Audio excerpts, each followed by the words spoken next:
পরিবার, এটা দিয়ে কিন্তু উনি সারা বাংলাদেশে যারা গুম হয়েছে, খুন হয়েছে, জুলাই যুদ্ধ থেকে শুরু করে প্রত্যেকটা পরিবারে উনি অনুদান দিয়েছে এবং যেখানে যে যার যে প্রয়োজনটা মাননীয় প্রধানমন্ত্রী সেভাবে সবার পাশে এসে দাঁড়িয়েছে।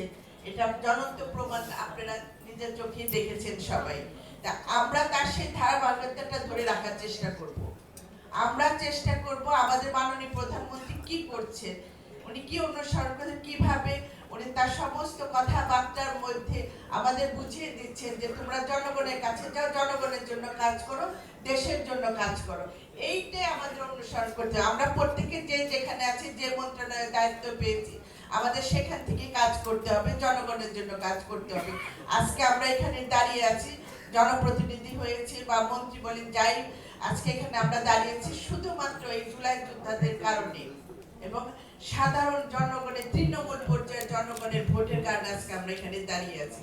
সুতরাং আমাদের প্রথম লক্ষ্যই থাকবে আমার জনগণ, দেশের জনগণের, অসহায় মানুষের জন্য কাজ করা। এটাই যার যার অবস্থান থেকে আমাদের তৈরি করতে হবে।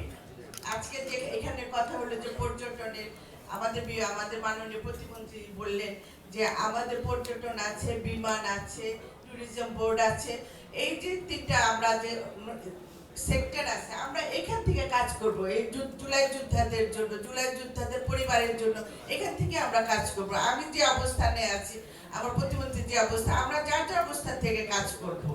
আমরা বিশেষ করে আমার যেটা উনি যে প্রস্তাবটা দিয়েছে, চাকরি করা, কর্মসংস্থানের ব্যবস্থাটা করা, এটা আমি মনে করি এখানে যারা আছেন, দায়িত্বে যারা আছেন, তাদের এটা করতে হবে, তাদের এই দায়িত্বটা নিতে হবে যে জুলাই যোদ্ধারা যারা চাকরি যে পর্যায়ে চাকরির অভাব করতে পারে তাদের ঠিক সেইভাবে ব্যবস্থা করতে দেওয়া।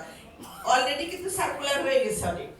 তা আমি অনুরোধ করবো এখানে যে আপনারা সেই সার্কুলার অনুযায়ী সবাই অ্যাপ্লাই করেন, আমরা আপনাদের চাকরির ব্যবস্থা করে, কর্মসংস্থানের ব্যবস্থা করে দিব। এটা অলরেডি অনেক লোক দেওয়া হবে। আর যেখানে